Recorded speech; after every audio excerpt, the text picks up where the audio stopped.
de hidrocarburos hemos crecido. La gente nos sigue insistiendo en si el objetivo es efectivamente dejar marchitar, pero se da la instrucción de que no haya más producción, y los resultados del año 2023 y 2024 lo están garantizando. Hemos crecido en los 2 últimos años en generación de energía por fuentes no convencionales, por renovables. Pasamos de 0.9 gigas a 2.1 gigas, es decir, crecimos más del 100% en los 2 últimos años. Luego, el tema de la seguridad energética, claro que lo estamos valorando, estamos trabajando para eso, estamos tomando las medidas de política y de regulación para garantizar que nosotros tengamos una matriz energética mucho más resiliente, que no nos quedemos solamente en una tradición que es muy importante, muy valorable, que es una matriz de generación eléctrica, digamos por fuente hidráulica, que nos pone en una matriz muy limpia, pero que no somos resilientes al cambio climático. En eso estamos trabajando. Luego, yo sí invito a las personas que con un criterio, y ahí es donde paso a la segunda parte de tu pregunta, es con un criterio pesimista, diciendo, están dejando marchitar todo, están anteponiendo transición energética a seguridad energética, y no es así, los resultados lo demuestran. En el momento más crítico del fenómeno climático anterior, marzo, abril, mucha gente apostaba pesimistamente a que el país se apagara, y yo les digo, no avancemos en esa senda del pesimismo. Entre todos trabajamos, nos sentamos con los empresarios, nos sentamos con las autoridades de regulación y de política, y el país no se apagó un segundo. A eso yo que los invito, de que no nos metamos en el escenario del pesimismo, que trabajemos todos. Es que todos estos fenómenos climáticos y el apretón cada vez que hay más, miren los países vecinos, a algunos países les tocó apagarse. ¿Por qué? Pues porque no hay esa unión y esa sinergia entre todos para sacar adelante. Y creo que el país ha demostrado en momentos más críticos que cuando nos unimos a trabajar logramos muchos más resultados que ponernos en la polarización y el pesimismo. Y la segunda pregunta es para el presidente de la ACP. ¿Usted considera que, bueno, ya ahora el gobierno expidió el decreto para suspender las exportaciones de energía a Ecuador? ¿Considera que esta medida se tenía que haber tomado antes, teniendo en cuenta la coyuntura que vive el país? Todos somos generales después de la guerra, y siempre es muy fácil en términos de política pública, decisiones, cuando los hechos están dados, decir que hubiéramos podido hacer A en lugar de B, pero yo creo que de eso no se trata. Se trata de que aquí estamos en una cumbre organizada por 4 gremios muy importantes del sector, con la activa participación y apoyo del gobierno, para lograr un consenso en una ruta de una transición energética que hemos coincidido que debe ser una transición energética a la colombiana. Tenemos que aprender de procesos de transición anteriores que no han funcionado en Colombia. Necesitamos 3 cosas: lograr un consenso, tener un conjunto de políticas públicas coherentes que nos lleven a alcanzar la visión e implementarlas adecuadamente dentro del contexto colombiano. Las políticas públicas son para servirle a la gente. Necesitamos lograr 3 cosas: hacer una transición en tecnologías, que es la transición energética; lograr una transición económica para diversificar la economía de las regiones; y hacer una transición social para eliminar la pobreza y la inequidad. Y este sector tiene los recursos, tiene las capacidades para hacerlo, y esa es la propuesta que nosotros hemos venido trabajando, y en la cual el sector está absolutamente comprometido. Bueno, aquí vamos por orden. Yo sé que varios quieren preguntar. Vamos aquí con los colegas de este lado, ya tranquilos. Entonces va Gerardo Marrugo del Portal Web. Muy buenos días, tengan todos ustedes, doctor Velandia. La pregunta es para usted.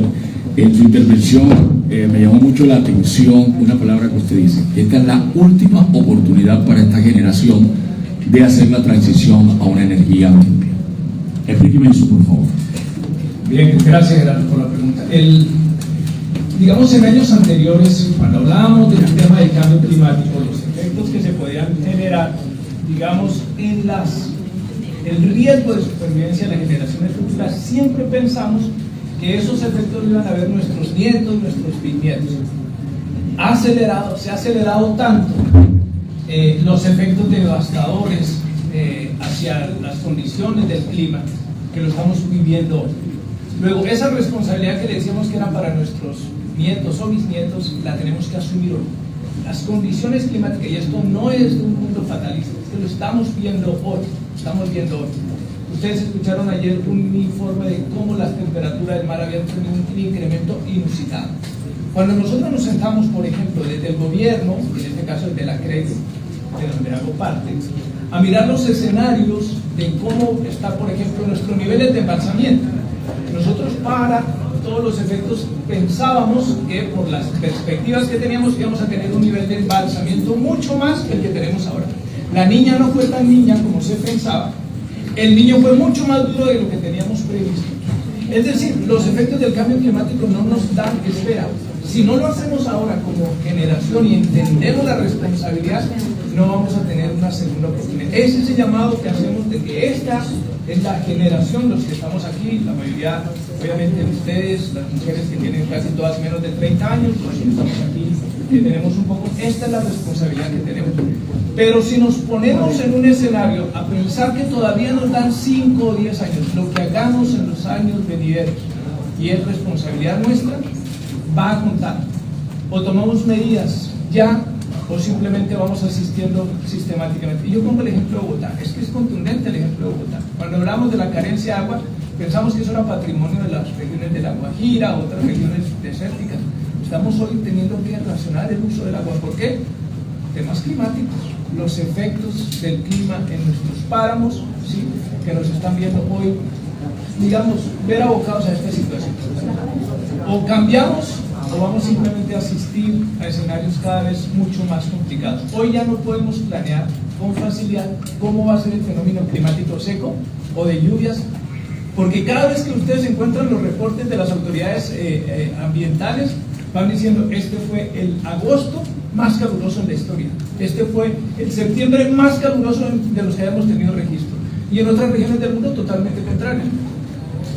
Gracias, doctor Velandia. Pregunta Orlando García, colega de Señal Colombia. Voy aquí en ordencito, ya todos van a tener el uso de la palabra. Muchas gracias. Mi pregunta es para el presidente de la Agencia de Hidrocarburos. Quería consultarle, su opinión respecto de la noticia que sale hoy de que Reino Unido sale de la utilización del carbón como productor de energía, y cómo ve al país con la discusión que lidera el gobierno nacional para cada vez tener más energías limpias. Orlando, yo tengo que leer bien el contexto de la noticia, no la he leído y no podría ser, apresurado en torno a la decisión que ha tomado el gobierno británico de, depender ya en cero del carbón. Simplemente en contexto universal le digo que cada vez más pues, el uso de este combustible pues, va teniendo más limitación.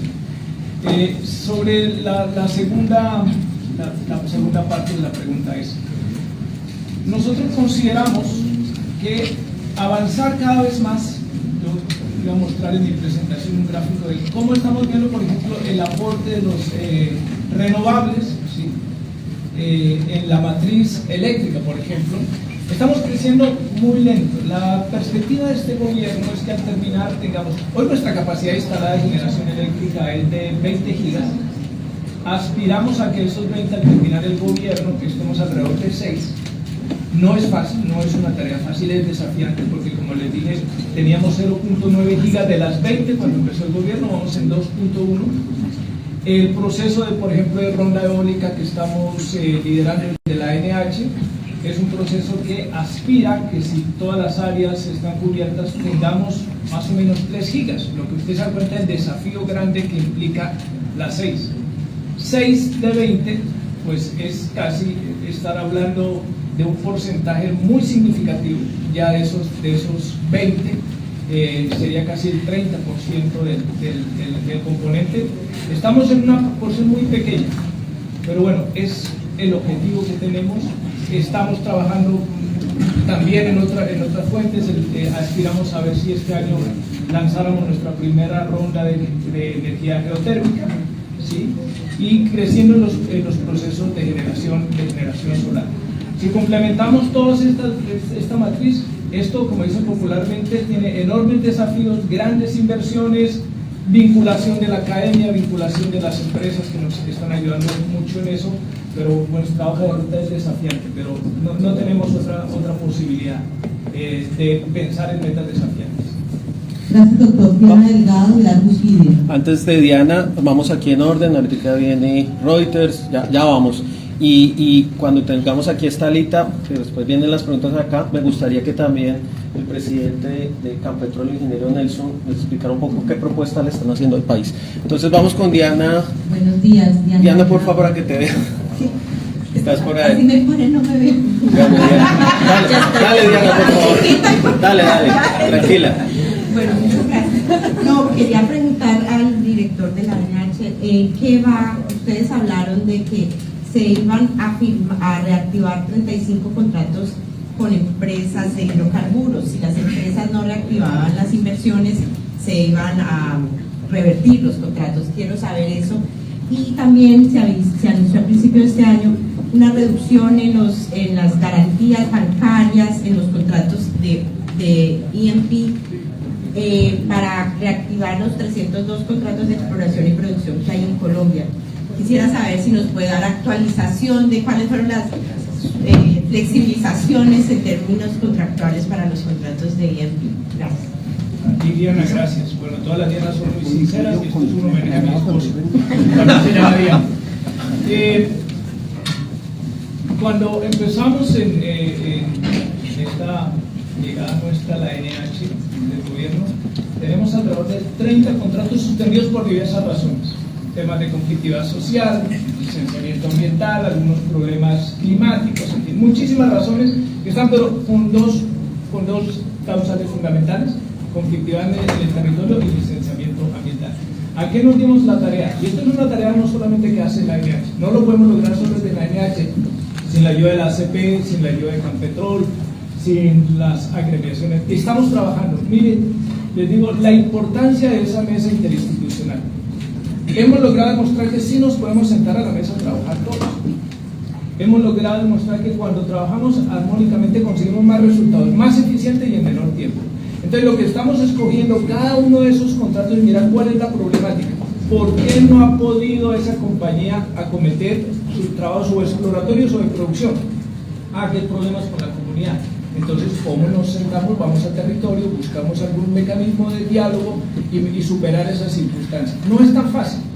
Son 30 contratos, ya llevamos 5 contratos, aspiramos este año a terminar a 9 de esos 30, pero también hemos hecho una labor importante, porque uno puede, es como el que cuida gallinas en el corral, tratar de sacar las que están afuera, vender las que están afuera, pero si deja un portillo se les van saliendo las que están mientras cuida. Entonces, hemos logrado evitar, ¿sí?, en compañía de la ACP, de los alcaldes, evitar casi que 10 más entraran. Es decir, si yo logro evitar 10, pues ya no serían 40, ya, porque podría llevar a eso.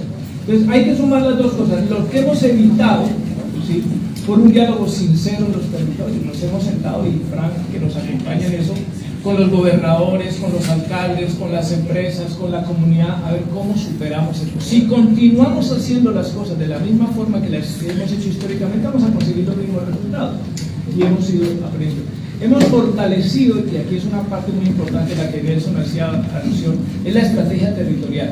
Yo lamento, y lo digo con toda sinceridad, que la estrategia territorial, que la fortalecimos en mi primera estadía en la NH, la fueron dejando marchitar en estos últimos 6 años. La hemos retomado, fortalecido, porque es clave que confluyan en el territorio muchas de las entidades del Estado, que confluya el Ministerio de Trabajo, el Ministerio del Interior, que confluyan las autoridades ambientales, el gobierno, pero de la mano de la empresa. Y eso es lo que estamos demostrando, no solamente con nuestra mesa interinstitucional, que pena que me despedirían en esa respuesta, pero eso es lo que nos ha permitido dinamizar estos contratos, porque como Nelson lo demostraba, necesitamos más acción en el terreno y más soluciones integrales a cada uno de ellos. Gracias, doctor Orlando.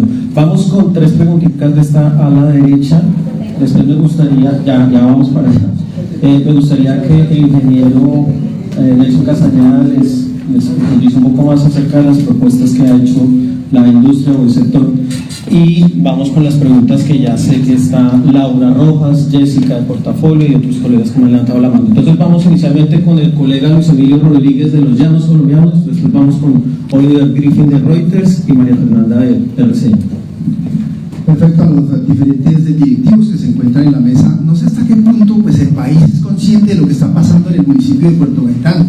Ya cerca de 3 meses de bloqueos, el último mes se está hablando de más de 44.000 barriles diarios que se dejan de sacar, en un mes serían algo así como 1.400.000 barriles, para que nos hablen un poco de los efectos, porque es que ya los gobernadores se están quejando que va a haber una merma sustancial en las regalías del país. Y para el doctor Nelson, pues no sé si le varían estas cifras optimistas que nos dio en el día de hoy, y cómo sería ese mecanismo que a través del cual se va a cumplir la meta de 1 millón de barriles nuevamente en Colombia. Creo que arrancamos acá por el ingeniero Nelson o quién. Pero tendrían que cambiar. Ah, bueno. No, pero yo con el micrófono. Ahí es.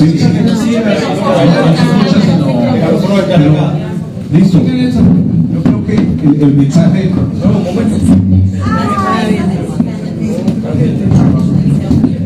El mensaje está concentrado en seguir trabajando lo que estamos de acuerdo. El 1 millón de barriles lo podemos buscar y lo seguimos buscando en conjunto con todas las alternativas que tenemos, con proyectos de interés nacional estratégico como el offshore, con toda seguridad. Acaba de Ecopetrol sacar un comunicado donde menciona que acaba de sancionar proyectos por $1.000 millones dentro del programa 2024-2026. Estamos convencidos que el trabajo en equipo, política pública, inversión privada y pública y conocimiento, ciencia y tecnología son fundamentales para generar esos espacios. Hoy en día se están sancionando proyectos que antes no podían pasar los económicos y estamos siendo propositivos para trabajar en equipo con la NH, con el Ministerio de Energía, con Ecopetrol y las operadoras para proponer ideas disruptivas que nos permitan sancionar proyectos en el corto plazo y podamos tener mayor actividad en el territorio para beneficio de todos los colombianos. Es un compromiso de todo el comité organizador de que en estos 2 días y medio podamos seguirnos escuchando y proponer nuevas alternativas para generar riqueza para todos los colombianos. Yo tengo una pregunta sobre los bloqueos. ¿Se puede? Sí, bueno, dale Jennifer y ya vamos con Oliver. Qué pena, Oliver. Me gustaría que usted nos pudiera contar un poquito sobre cuáles son las regiones en las que el orden público está afectando más la producción de hidrocarburos y cuáles son esas regiones que están a punto de producir, pero precisamente esos problemas no. Tenemos un gran reto y lo decía ahora el comunicador en Puerto Gaitán.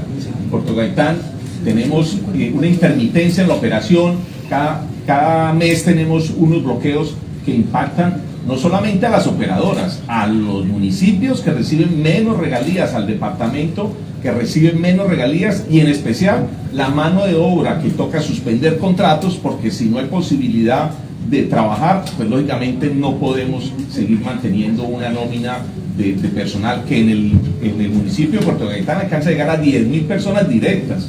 Entonces tenemos que privilegiar el trabajo, lógicamente respetando la protesta sin el bloqueo a las personas que desean trabajar y necesitan trabajar por el país. Entonces ahí es un trabajo conjunto con la ETH, como lo dice Orlando, con las empresas de bienes y servicios y las operadoras, de adelantarnos, ir 3 pasos adelante a solucionar los conflictos y que no lleguemos al cuello de botella de bloqueos que nos perjudicamos todos, y en especial los menos favorecidos, los que necesitan un salario para poder llevar a su casa. Entonces es un trabajo en equipo que lo tenemos que coordinar entre todos y en eso estamos alineados con la ANH y las operadoras, lógicamente. Ingeniero, aparte de Puerto Gaitán, Puerto Gaitán tenemos Arauca, igualmente ustedes conocen la problemática del sinnúmero de atentados al oleoducto que dificultan poder sacar los hidrocarburos para generar las divisas que necesita el país. Tenemos esos 2 departamentos concentrados en actividades y es donde tenemos que hacer mayor equipo para sacar adelante esos cuellos de botella. Ingeniero, aprovechando, ya le voy a dar la palabra al colega Oliver que viene de Reuters. Rápida, rápidamente, ¿cuál es la propuesta que le están haciendo ustedes La al país? propuesta nuestra es hacer un gran acuerdo por la soberanía energética y el desarrollo del país. Estamos de acuerdo en el desarrollo territorial, en invertir mejor las regalías, en subir la producción de petróleo, como lo mostrábamos en los últimos 4 años, se han subido casi 50.000 barriles de petróleo, llegando a 781.000 barriles, y comentábamos que pudiésemos llegar a 800.000 barriles muy rápidamente, si podemos desarrollar los proyectos que están en el meta, especialmente en Acacias, donde tenemos bloqueos permanentemente para desarrollar un proyecto de aumento de la producción hasta 50.000 barriles de petróleo. Estamos convencidos de que tenemos muchas coincidencias y que, como nos ha invitado la Agencia Nacional de Hidrocarburos, ser propositivos en el Comité Interinstitucional es lo que nos une y lo que tenemos que seguir adelante, proponiendo temas innovadores, disruptivos, sacando adelante los proyectos para beneficio de todos los colombianos. Esa es nuestra gran propuesta como comité organizador. Aprovechemos este espacio para seguirnos escuchando, para entender mejor la industria. Tenemos el gran reto de comunicar asertivamente todo el bienestar que genera esta industria. Les voy a regalar unos pines de lo que genera. Muchas veces no sabemos de que los cosméticos, nuestra ropa, todo el quehacer diario nuestro está influenciado por el petróleo y el gas. Entonces tenemos que seguir creciendo en energías renovables de la mano del petróleo y el gas, que es los combustibles que van a generar la transición energética en el país. Gracias, ingeniero. Oliver Griffin, de Reuters. Muchas gracias, buenos días. Primero tengo una pregunta para el doctor Nelson, en términos de la seguridad del país energético. ¿Qué tan importante, qué tan grave es la situación con el OTA y la falta de ese activo en la industria de petróleo y gas? Sí, el OTA es un activo de Ecopetrol, no puedo pronunciarme sobre el particular, pero lo que conocemos es que está suspendida la operación. Entre tanto, mejora la seguridad del oleoducto, y en este momento pues se incurren en costos adicionales al tener que transportar los volúmenes de producción de petróleo del área de Putumayo por Ecuador. Entonces es un reto de seguridad. Ecopetrol, entiendo, está trabajando en ello y esperamos que lo pueda solucionar en el corto plazo. Perfecto, gracias. Y segunda pregunta para el doctor Orlando. ¿Nos puede explicar un poco, por favor, qué significaría una subasta de energía geotérmica? Y también cómo va la subasta de eólica Costa Fuera.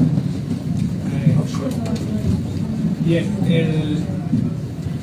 dentro del proceso de transición energética del país, la NH ha recibido la delegación por parte del Ministerio para avanzar en el conocimiento de administración de energía eólica, geotermia, hidrógeno, captura y almacenamiento de CO2. En ese proceso se dio comienzo desde el pasado 24 de diciembre del 2023 el proceso de ronda eólica offshore. ¿Qué pretende? Asignar unas áreas, dado los inmensos potenciales que tiene esta región en el Mar Caribe, cerca a las costas de Atlántico y Magdalena, para que pudiésemos asignar unas áreas que en la primera fase, que dura 8 años, se le da a los interesados un permiso de ocupación temporal de esas áreas en el Mar Caribe, para que estructuren el proyecto, viabilicen, tengan los licenciamientos en una similitud a la etapa exploratoria de la industria oil and gas. En ese periodo estructurarán el proyecto y le presentarán ya, digamos, la alternativa ya formal al gobierno para que puedan pasar a la suscripción de un contrato por 30 años para que puedan explotar. ¿Qué busca este proceso? Entre otras cosas, es el pionero en América Latina. Nosotros somos el primer país en América Latina que estamos acometiendo este proceso de generación eólica offshore, porque pues hay otros países que han avanzado, digamos, en áreas continentales. ¿En qué estado está? Al terminar este mes de octubre, terminará el proceso de acreditación de las compañías. La verdad, tenemos varias compañías, digamos, muy importantes en el mundo que han desarrollado esta generación. En otros países interesados en participar en el proceso, también Ecopetrol lo está haciendo, tiene el interés en participar en esta generación. Y al final, como les decía, quisiéramos en la matriz de generación eólica tener 3 gigas, que podría ser lo que cubren todas las áreas y el potencial que tenemos de generación en estos proyectos. Paralelo a esto, en esa misma delegación que tiene la agencia, estamos avanzando con el Ministerio y con el Servicio Geológico para estructurar una ronda de generación geotérmica. Nosotros tenemos importantes potenciales, no solamente en la franja volcánica del Ruiz, que comprende los departamentos de Caldas y Tolima, sino en la cordillera occidental y en la región del altiplano cundiboyacense, en la región de Paipaíza específicamente. Entonces lo que estamos es ya estructurando el proceso para ver si antes de terminar el año comenzamos ya la estructuración, que también lo administraría la Agencia Nacional de Hidrocarburos. Gracias, doctor Velandia. Vamos con 3 preguntitas ya finales. Sí, yo sé que está levantada la mano aquí, vamos allá. Mucha, bueno. Con la paciencia aquí. María Fernanda Tarazona, rápidamente, por favor. Bueno, yo tengo varias preguntas. Solamente los tienen una vez a la La primera, me gustaría volver a insistir sobre el tema de exportación de energía a Ecuador. Me gustaría preguntarle a usted, doctor Velandia, si usted considera que esa medida podría llegar a solucionar un poco el tema energético a nivel nacional. A Campetrol y también a la ACP me gustaría preguntarle sobre un pronunciamiento que haya hecho el ministro de Minas, diciendo que hay compañías que están solicitando una mayor cantidad de gas del que están necesitando y que eso básicamente podría solucionar gran parte del déficit que se tendría para el año entrante. Incluso él habla de casos de reventa de gas. Y finalmente, a usted, doctor Frank, me gustaría preguntarle sobre las implicaciones que hay en el tema de cómo pues el barco ya se fue, porque ayer la ministra de Ambiente estaba diciendo que básicamente ese proyecto pues iba a empezar a entregar gas a partir del 2029, entonces que pues teníamos hasta el 2029, que eso había mucho tiempo, pero pues yo sé que eso hay un trabajo gigante detrás y no es simplemente que desde el 2029 pues llegue eso, ya sale gas. Bueno, tema de exportación de energía a Ecuador.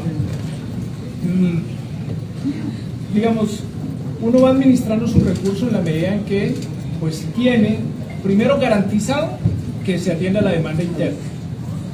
Cuando viene el fenómeno climático de El Niño, pues se restringió la exportación de energía al Ecuador. Eso ha sido muy cíclico. Cuando tenemos unos excedentes se los podemos vender al vecino país, y cuando tenemos otra vez digamos un apretón en la capacidad de generación, pues nos toca restringir esa exportación, y eso es lo que está pasando. Sencillamente vemos en el escenario que las perspectivas, como se los decía hace rato, de tener un embalse a los niveles que hoy no lo estamos viendo, nos toca tomar la medida de garantizar primero, obviamente, atender la demanda nacional, y por eso hay que ir, como vuelvo y le repito, en ese proceso cíclico. Cuando tenemos excedentes los podemos generar, cuando vemos que tenemos algún escenario de dificultad, garantizamos que los colombianos tengan y se le da prioridad, obviamente, al consumo nacional. Eso es lo que ha pasado, y ha pasado durante mucho tiempo. Sí, no, ya vamos allá con la lista. Hacen falta dos.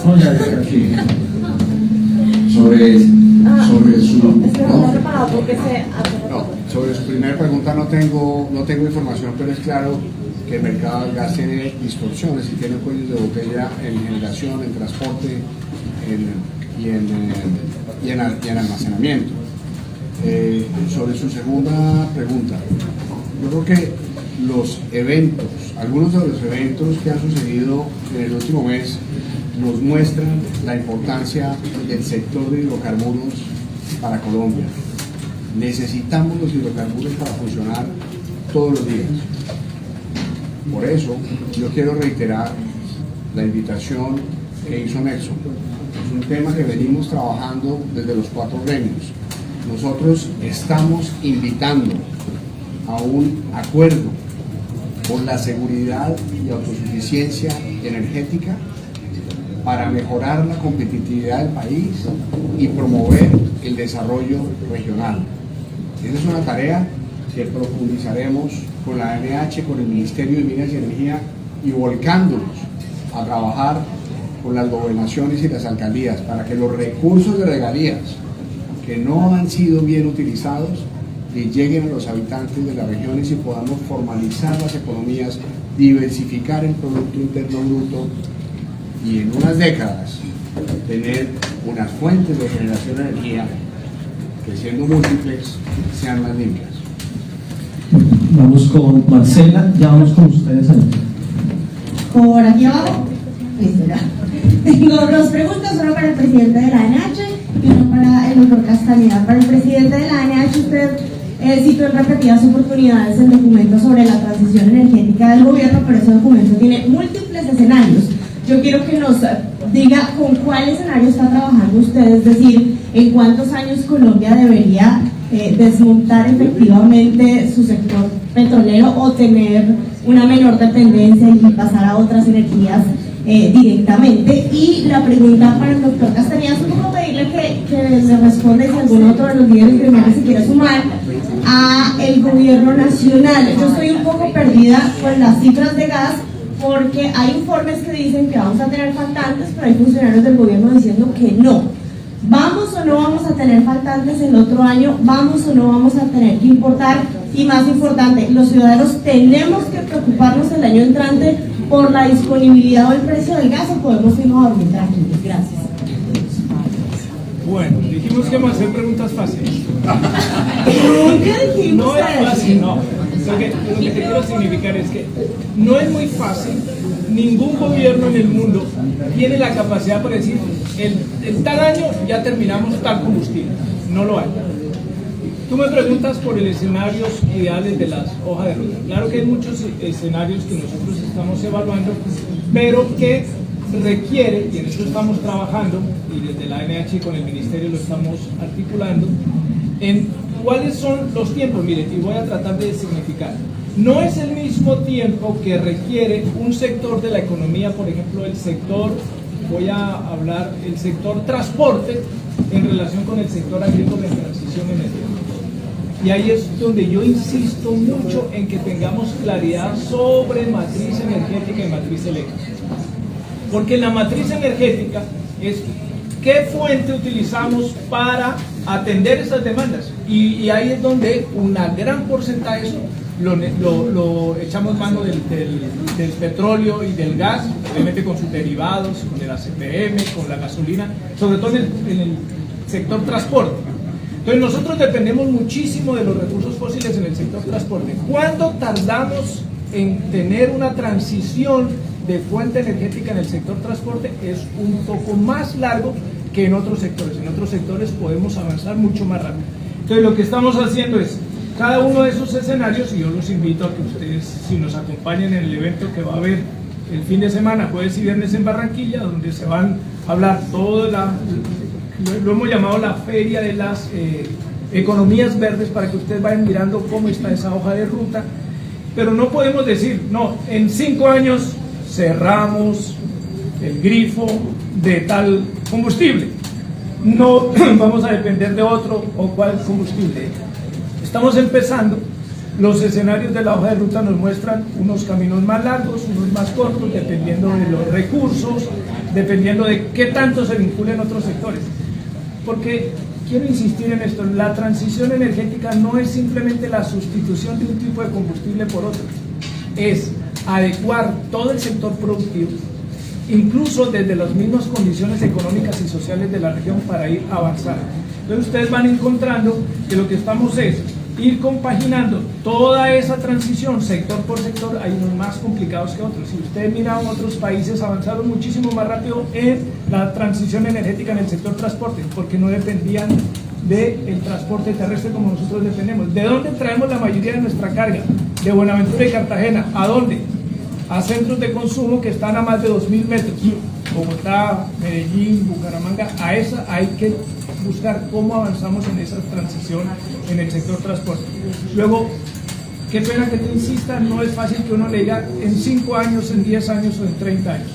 Pero lo que sí tenemos que es empezar a trabajar, a ir cada vez sustituyendo más, cada vez ir haciendo esa transición productiva, cada vez ir haciendo esa transición económica y social de la que, por ejemplo, hoy Nelson nos hablaba en temas de sostenibilidad fiscal del país. Pero discúlpeme, pero eso no responde la pregunta. El documento es claro y tiene un escenario que habla de transición justa, un escenario que habla de la transición de escenarios que ya están dados y otro que habla de una aceleración mucho mayor. ¿Con cuál de los tres está trabajando? La velocidad la pondrá la cantidad de recursos que le vayamos colocando a esa transición energética. La velocidad dependerá y el escenario al que le apuntemos de esos escenarios, que valga la redundancia, que tú me has explicado, dependerá de qué tanto los sectores, por eso estamos llamando a la vinculación de todos los sectores, y en este caso el sector petrolero lo está haciendo, cómo nos vinculamos más rápido. Si duramos más tiempo pensándolo, criticándolo, siendo escépticos, nos veremos. Es como el que quiere empezar una carrera y dice voy a esperar 2 semestres a ver en cuál me decido. Pues seguramente que la carrera a la que va a terminar la terminó haciendo 1 año después porque duró mucho tiempo pensando el fin que va a empezar. No quiero esquivar tu pregunta, lo que estoy diciendo va a depender mucho de la vinculación, de qué tanta respuesta de los sectores tengamos. Nos preocupa es que algunos se están quedando en la discusión, el pesimismo, que no le gusta la velocidad, que no le gusta la forma, y es tiempo que estamos perdiendo. Gracias, doctor. Perdón, colegas, vamos a hacer 2 preguntas más porque vamos a responder rápidamente la pregunta sobre el tema del gas. Colombia tiene en este momento 6.2 años de reservas de gas. Eso, y el año entrante ya hay algunos sectores que hacen parte de la demanda esencial que podrían tener dificultades de suministro, pero Colombia los va a suplir con importaciones como lo ha hecho en los últimos años. Es muy importante señalar que este no es un problema nuevo. Colombia viene reduciendo sus reservas de gas desde hace más de 15 años. En los últimos 15 años se han reducido en un 58%.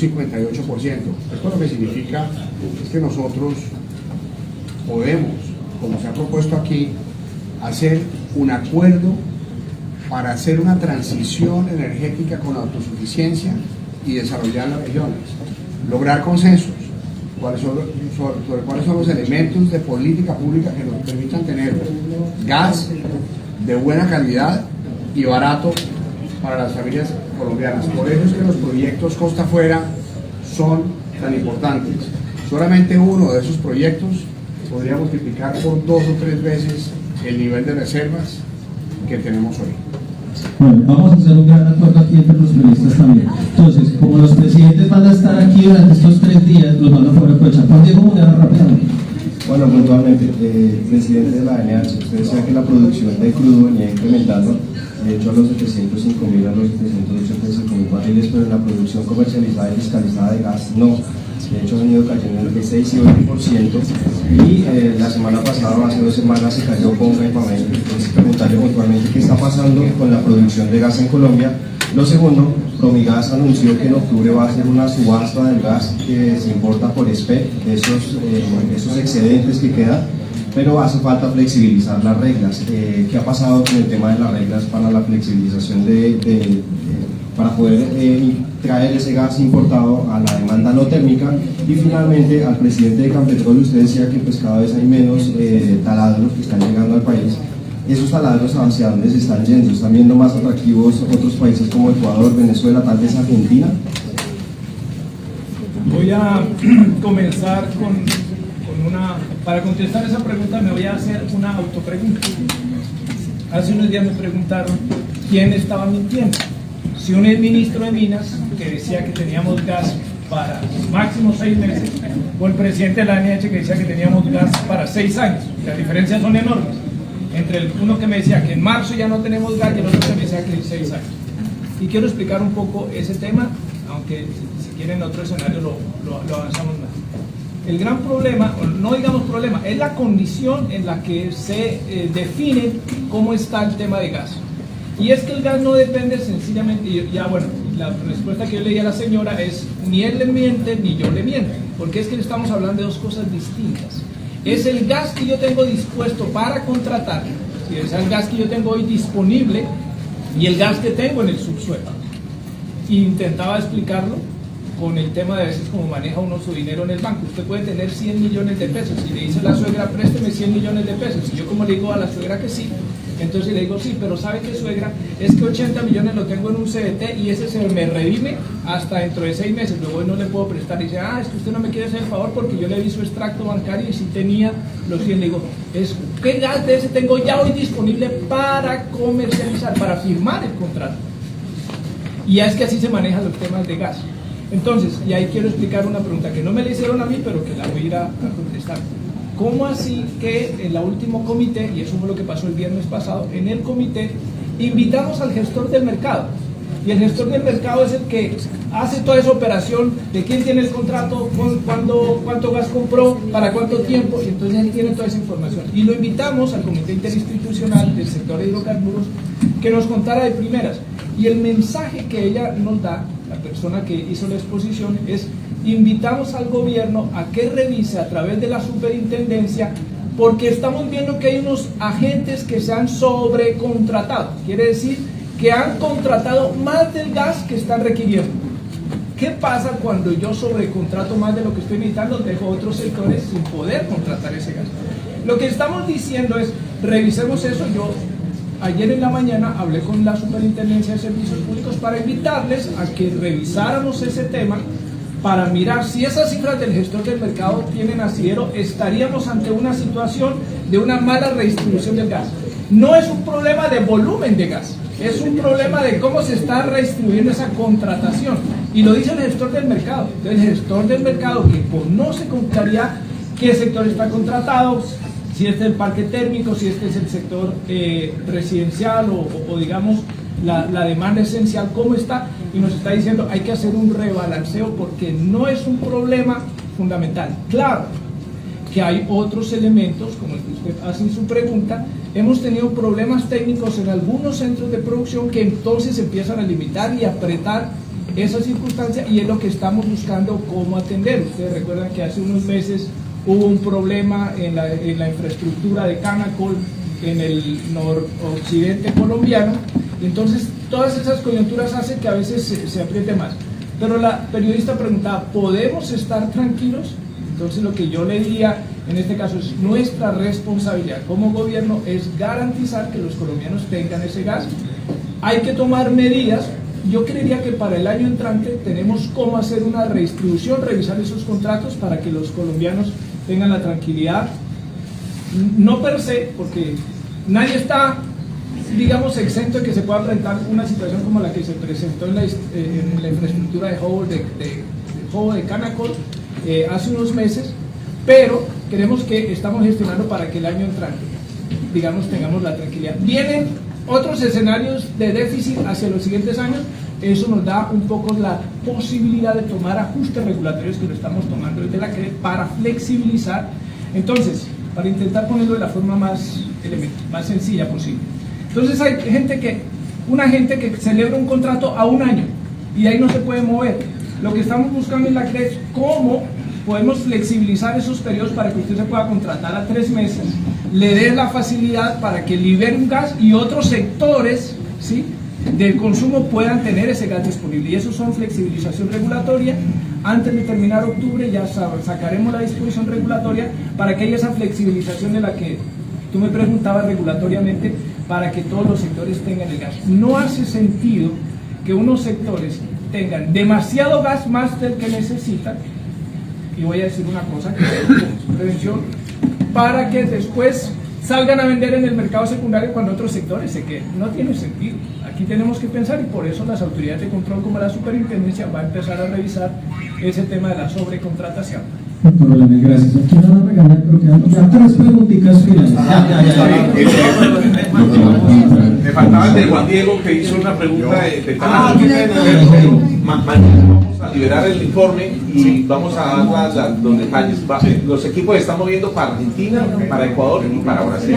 Rápidamente aquí, Javier. Doctor Rupert, 2 numeritos pequeñitos. El sector de hidrocarburos, ¿cuánto reporta el PIB y empleos estimados en el sector? Y doctor Belandia, si nosotros estamos planeando la Colombia de los próximos 20 años y necesitamos crecer el sector de comercio de energía 10X, ¿cuáles son los aceleradores que se pueden hacer para que estos proyectos no se demoren tanto en licencias, permisos, etcétera? ¿Y cuáles son los incentivos para atraer la inversión del mundo en este sector? Rápidamente, gracias. El sector de hidrocarburos aporta el 2.8% del Producto Interno Bruto, 56 millones de pesos toda la cadena completa. Si nosotros logramos utilizar de buena manera las regalías y los impuestos de ese sector, podemos multiplicar el ingreso de las familias colombianas. Hicimos un ejercicio. Si hubiéramos invertido bien las regalías únicamente desde el año 2007, el ingreso per cápita de los colombianos de todos sería un 5,4% más alto. Pero en las regiones productoras, el ingreso y la riqueza de los habitantes de las regiones productoras sería entre el 10 y el 26%. Entonces es un sector fundamental cuyos recursos se pueden utilizar para lograr la transición energética y para diversificar la economía generando equidad social. Yo les pido disculpas, pero me voy a la conferencia. Transición energética a la economía. Voy a contestar la pregunta. Ante las exigencias de demanda de energía, de cómo, hacia dónde nos debemos desplazar, son dos tareas fundamentales. La primera, tenemos que avanzar en una matriz mucho más resiliente, una matriz mucho más diversa, que garantice seguridad, pero que vaya avanzando, digamos, en esa composición tan fuertemente dependiente de recursos no renovables. Ya les expliqué las cifras de cuánto hemos avanzado y cuál es la meta. Segundo, entendemos obviamente que, y eso no es de ahora, históricamente quienes hemos trabajado en este sector, bueno, Nelson lleva un poquito más, como 2 años más que nosotros, pero sabe que esta es una industria que se ha desarrollado en medio de una conflictividad en los territorios, ¿sí? Unas veces más fuerte que otra, pero la industria ha sabido, digamos, cómo gestionar y administrar eso. Entonces, siendo los dos temas, como se lo explicaba hace rato, la conflictividad social, es decir, el licenciamiento social, y segundo, los licenciamiento ambiental, es donde más debemos trabajar para garantizar que los contratos ya firmados, que las obligaciones que tienen las compañías puedan hacer, digamos, esas inversiones para que estemos avanzando. Transición energética con una matriz mucho más diversa, con unas fuentes de recursos renovables, y garantizar que los compromisos exploratorios que hoy tiene la industria, para que podamos mantener esos niveles de producción, para ser mucho más eficientes en la exploración y la producción. Entonces necesitan ajustes regulatorios, pero insisto, qué pena yo con eso ser casi que tosudos. No hemos valorado la importancia de que ya hoy nos hemos sentado en la mesa todos. Ahí están las autoridades ambientales, ahí está el Ministerio del Interior con el tema de consulta previa, que ese es uno de los temas complicados. Están las corporaciones, están los gremios, están las compañías de servicios en las regiones, y está todo el gobierno nacional buscando cómo sacamos adelante todas esas coyunturas para hacer viables que esos energéticos que necesitamos para los otros años estén en el país. Una pregunta en la entrega de Bloomberg. Frank, ayer hubo una confusión, entonces, para entender puntualmente en qué está Cómodo y en qué está Uchuva, se llama CIPS. Sobre la noticia de ayer del Ministerio de Ambiente en relación a Uchuva, no conozco el detalle de la noticia, pero realmente eso es un tema que está bajo la competencia del tribunal y del juez. No es un tema que está bajo la competencia del Ministerio. Y sobre el otro pozo no tenemos una información concreta de un acto administrativo aún. El mensaje es: hay que desatascar los 18 proyectos de gas que en el corto plazo podrían generar 200 millones de pies cúbicos. Nosotros venimos trabajando con la ANH en ese sentido. Eso tomará entre 18 y 24 meses, pero además hay que facilitar la ejecución de los proyectos costa afuera, que nos van a dar un gas colombiano de alta calidad y a buenos precios para las familias colombianas, generando regalías e impuestos.